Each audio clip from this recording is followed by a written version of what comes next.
Bueno, badakizuen bezala, datorren udalbatzan Iparlateko espropiazioa ordaintzeko 6 milioi euro onartuko dira.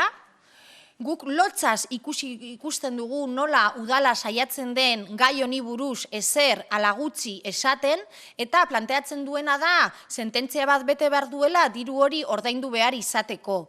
Baina guk dudarik ez daukagu, udal honek ardura handia duela gai honetan egin den kudeaketan.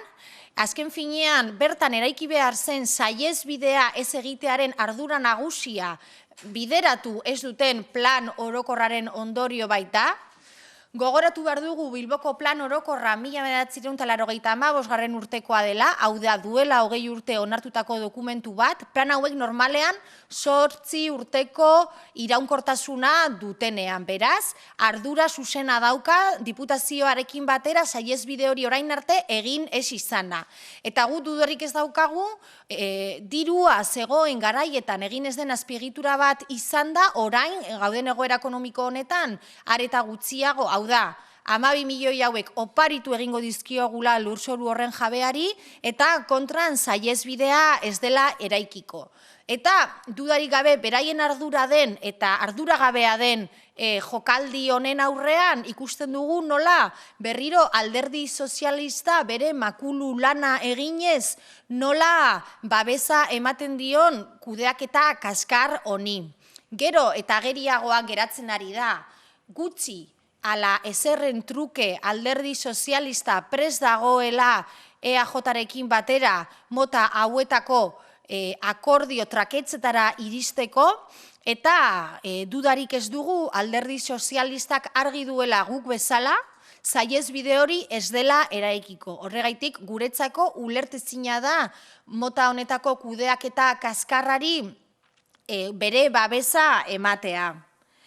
Edozein kasutan, datorren asteko udalbatzan eskatuko duguna da alde batetik argi hitz egitea hiritargoari, argi esatea 12 milioi euro hauek oparitu egingo dizkiogula lursail horretako jabeari, eta kontran saihesbidea ez dela eraikiko. Eta edozein kasutan ere, agerian geratzen dena beste behin ere, uste dugu, agerian geratzen dena da, EAJak beti erabiltzen duen kudeatzaile onaren papera ezerezean geratzen dela. Azken finean, Bilbon azkeneko hilabete eta urteetan ikusi dugu nola kudeaketa txarraren eraginez Iberdrolari 25 milioi euro oparitu genizkion, EAJaren kudeaketa txarraren eraginez BEK azpiegitura erraldoi hori 2016 urtera arte diru galerak eragingo ditu, kudeaketa txar horren ondorioz baita ere egun supersurretik ez dira kotxeak pasa, eta bar, eta bar, eta bar. Eta baita ere, onartuko den beste elementuetako bat, EAJaren kudeaketa txarraren ondorio izango da, datorren udalbatzan Bilbao Ria 2000aren kapital sozialaren haunditzea. Beraz, agerian geratzen da beste behin ere, alderdi EAJko alderdiko hainbat buruzagik horren beste goraizten duten kudeaketa hori hutsaren hurrengoan geratzen dela.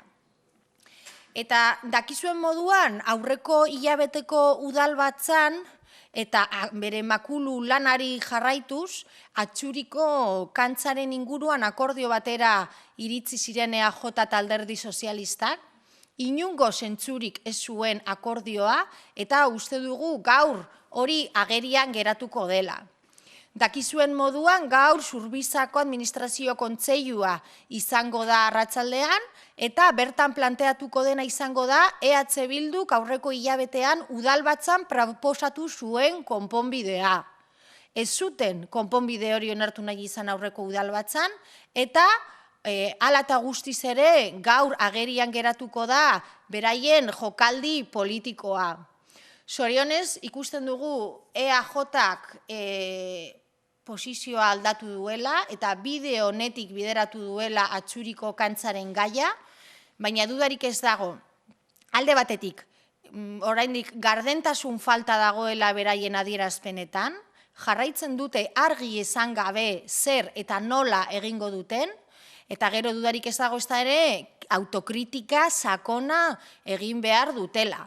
Azken finean, orain, atxurin dagoen ezin egona, bizilagunen arteko bizilegona, gobernuak, udaletxe honetako gobernuak eduki duen jarreraren ondorioa baita. Orduan, gaur administrazio kontseiluan guk plana aldatzearen aldeko boska emango dugu, baina dudarik ez dago alde batetik autokritika hori eta beste alde batetik gardentasuna exigitzen jarraituko dugula.